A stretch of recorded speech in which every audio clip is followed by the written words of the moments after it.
Imagine being the embodiment of perfection, flawless features, golden hair, and a walk that could stop time. Imagine earning $10,000 a day at the height of your career, hailed as a living Barbie doll, gracing the covers of Vogue, and walking for Dior, Versace, and Chanel, and even became one of Victoria's Secret's original angels, and the first to wear wings on the Victoria's Secret fashion show runway in 1998. Now imagine that same woman once the pinnacle of glamour, standing alone, exposing the dark truths of the fashion industry, only to be silenced.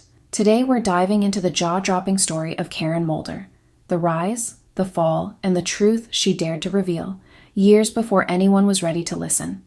A truth that, honestly, still shakes the fashion world to its core. But before we get to the scandals, the accusations, and that infamous interview, let's rewind. Because Karen's journey didn't begin in glamour. It started in a quiet Dutch town with a teenage girl who never even saw herself as beautiful. Early life and discovery. Karen Mulder was born on June 1st, 1970, in Vlaardingen, Netherlands. Her childhood?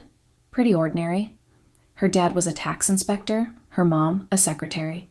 She wasn't obsessed with fame or beauty. In fact, she loved sailing and dreamed of a quiet life by the sea. But fate had other plans. At 15, during a family trip to the south of France, Karen's life changed forever.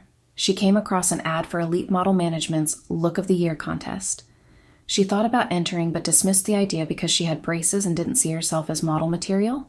But her friends? Oh, they saw the potential. They sent her photos without telling her. And guess what? She didn't just get noticed, she won second place in the finals.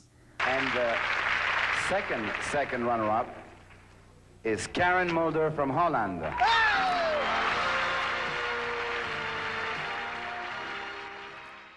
Her parents, however, weren't thrilled with the idea of her becoming a model. My parents always had very different ideas about what I should become than I had. So, kind of as a child, you're being pushed towards this very serious direction. My father would have loved for me to be an accountant. Ooh, fabulous. I would have died. Think about that for a second. One moment, you're an awkward teenager. The next, you're thrust into the high-stakes world of international modeling. It's like being plucked from a small-town stage and thrown straight onto Broadway. But this was just the beginning. Rise to stardom. The Barbie era. Within 2 years, Karen was everywhere. Designers like Valentino, Yves Saint Laurent, and Armani, you name it. They were all clamoring to work with her. By 18, she landed her first Vogue cover, and many followed after this. Not bad for someone who didn't think she was pretty, right? But even for someone as graceful as Karen, her early career had its awkward moments. She recalls one particularly embarrassing incident. One of my first shows, I fell off the stairs and I was laying flat on my butt on the stage, and everybody started clapping, and I got up and I went like this, and everybody was clapping, and afterwards the designer asked me if I could do it again. Designers loved her elegance and humility. Valentino once described her as, "She's the essence of femininity. She's beautiful, she's nice, she's gentle, she's a divine runway model, she's a beautiful cover girl." Her nickname? The real-life Barbie. And let's be honest, she was. With her sculpted features, radiant blonde hair, and an elegance that made every runway her stage, Karen embodied the unattainable ideal of beauty that the fashion world worshipped. In 1995, Karen was immortalized as a Barbie doll alongside Naomi Campbell and Claudia Schiffer. But the release came with a touch of drama. Here's the tea. Karen's doll is famously seen wearing a stunning gold dress. This shoot, produced by Elle magazine, was to celebrate the release of their upcoming Cindy doll. Now you might be wondering if Karen's doll is in the gold dress.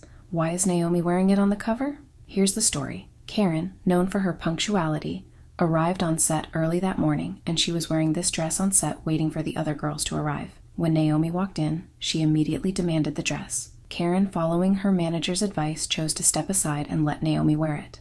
Honestly, who's going to argue with Naomi? Not me. I'm not that person. Not just a model, actress and singer. Karen wasn't just a runway icon, she was also an actress and singer. In 2001, she starred in the French short film A Theft One Night. While her acting career was brief, it showcased a different side of her, one that wasn't all high heels and catwalks. As if modeling wasn't enough, Karen dabbled in music. In 2002, she released a cover single called I Am What I Am, which did well in France, reaching number 13 on the charts.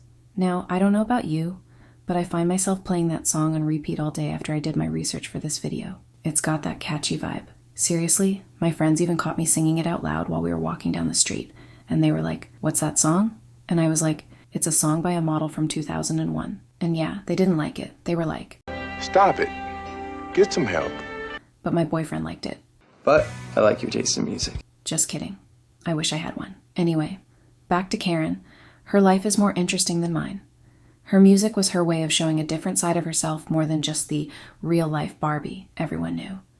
It was a bold move for someone who had always seen herself as just a girl from Holland. Like, say what you will about supermodels trying new things, but Karen proved she wasn't just a pretty face. She was an artist, unafraid to explore new passions. Not problematic, just iconic. Despite her fame, Karen was famously easy to work with, a rare quality in the high-stakes world of fashion. I think Karen Mulder is a very, very, very voluptuous looking model. And I think that she is just very fresh and clear about who she is. And I don't think that she causes scenes. I don't think she has temper tantrums. She's always smiling. She's always very polite. And I think that's very important. Then there's a new girl that I'd never met before until today. Her name is Adriana Lima. Hello. She's from Brazil. And how old are you? I am 18. 18. Okay, thank you. You can see how cute Adriana was. Karen often shared the stage with Yasmin, and the two supermodels had undeniable chemistry. Seeing them together on the runway or in photo shoots is always a treat. Two legends complementing each other with their grace and poise. One memorable moment occurred on the runway when Shalom Harlow tripped. Karen, walking right after her, also stumbled. Whether planned or spontaneous, I love this moment. Karen wasn't a diva. She was kind, punctual, and focused, which made her a favorite among designers and photographers. The only reported issue Karen had with another model was a minor misunderstanding with Angie Everhart. The only time I ever really got into an argument was with Karen Mulder, because I went in the door before her and she was, you know, Karen. It was like, put it that way. Yeah. And you just couldn't walk in the door before Karen Mulder, and I was like, whatever. Yeah. Yeah. But that was the only girl I ever really got into a fight with. Yeah. Even Naomi, we've had verbals, but not like, everybody fights with Naomi. Yes. At least once. True. You're not in the business if you haven't fought with Naomi. Well, if it was a door for a professional event and Karen was supposed to go first, then, honestly, you tried to steal her spot. Business is business. She can be sweet as pie and still not let people walk all over her. I also love her Naomi line. It totally gives off Mean Girls vibes. How many of you have ever felt personally victimized by Regina George? I'd love to get all her victims in one room, can you imagine? And I think we all know who'd play Katie. If you're not sure, you have to check out my video about the iconic catfight between Naomi and Tyra. But behind all the high fashion drama and glamorous moments, Karen was someone who deeply valued her personal space. She preferred to keep her private life separate from the whirlwind of the fashion industry. In her own words, I don't see a lot of people in my private life from the fashion business. The only person I really see is like Carla Bruni. She's my best friend and she's a model as well. But otherwise I don't like hang out that much with other models or people from the fashion business. But I'm really happy to see them when I go to work. Personal life.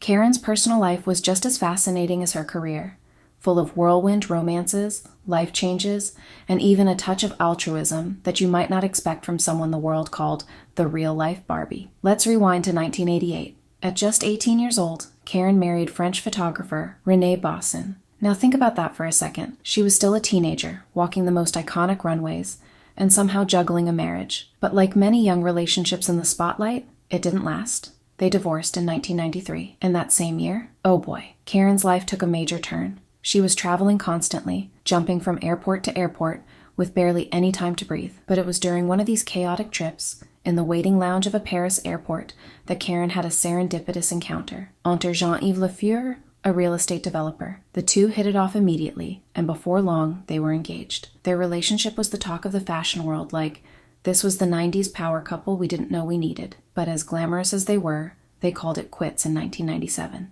Now let's talk about something that really shows Karen's heart. In 1995, while she was still at the height of her career, Karen bought a literal chateau in France. But instead of just using it as an escape from the chaos of fashion, she turned it into something meaningful. She set up a program to provide holidays for underprivileged children. I mean, how many supermodels do you know who do something like that? Not too many. Behind the glitz and glamour, Karen was someone who genuinely cared about making a difference, even in the fashion industry. But beneath the surface of this seemingly perfect world lay a darker reality, one that Karen would eventually dare to expose, the dark truths of the industry. Karen was one of the original Victoria's Secret angels. You'd think this would be a dream come true. But behind the wings and the glitz was a darker reality. In 2001, Karen appeared on the French talk show Tout le monde en parle and made explosive claims about the fashion industry. Karen shocked the world with allegations against powerful figures in the fashion industry, including her former agency, Elite Model Management. She claimed they wanted to turn her into a prostitute, that she was drugged and subjected to hypnosis, and most chillingly, that these practices were part of a system that exploited young women for the pleasure of the powerful. Her most explosive claim? That members of the elite, including Prince Albert of Monaco, were involved. And what happened? The interview was buried, the tapes destroyed, and Karen was labeled unstable. Let's pause for a moment. Back then, no one believed her. Karen was forced to retract her statements. She was admitted to a psychiatric hospital for 5 months and was forced to issue a public apology to the prince, a move many saw as orchestrated by those trying to silence her. But you know what they say, time tells. In the years since, the modeling industry's dark underbelly has been exposed repeatedly. The people she accused? Many of them have since been exposed for exactly the kind of behavior she described. Karen's words, once dismissed, now feel eerily prophetic. And now we're seeing the dark side of the modeling world exposed in documentaries, lawsuits, and survivor stories. Karen told the truth years before the Me Too movement.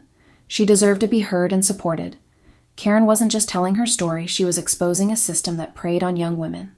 And for that, she paid the ultimate price. The fallout, and where is she now? Karen's career? It nosedived after her shocking revelations. The industry that once worshipped her turned its back, leaving her isolated. But the fallout didn't just affect her professional life, it hit her personal life hard. On December 10th, 2002, Karen's struggles with chronic depression reached a breaking point. She fell into a coma after an apparent attempt, overdosing on sleeping pills. No note, no goodbye, just silence. Neighbors found her unconscious in her Paris apartment on Avenue Montaigne, one of the city's most exclusive streets. She was rushed to the American hospital in Neuilly, and thankfully, she woke up the next day. Her parents flew in from the Netherlands to be by her side, along with her ex-fiancé, Jean-Yves Le Four, who reportedly was one of the first to find her after she hadn't answered his calls.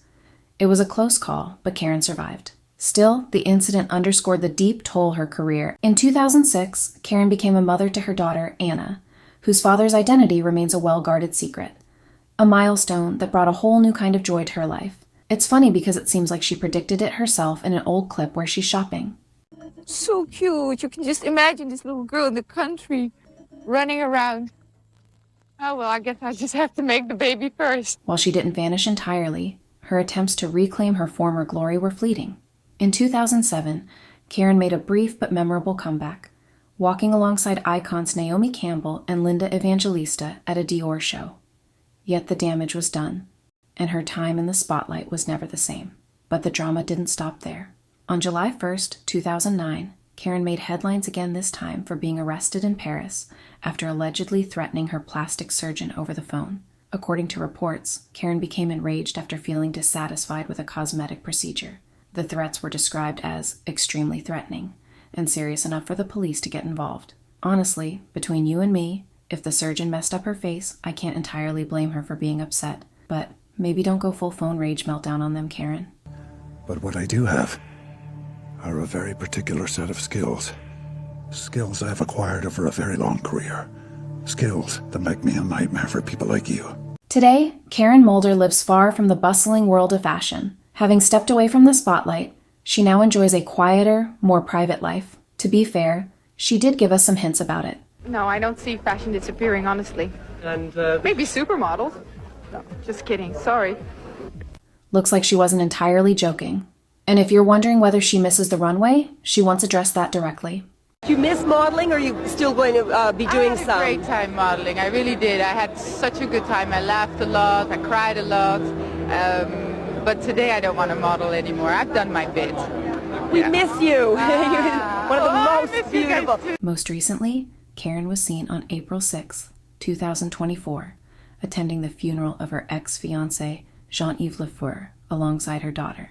Karen's story is a poignant reminder of the cost of beauty and fame, but also of the courage it takes to speak the truth when it's inconvenient. Her legacy as both a model and whistleblower deserves recognition and respect. Wherever life has taken her, we can only hope Karen has found peace and happiness.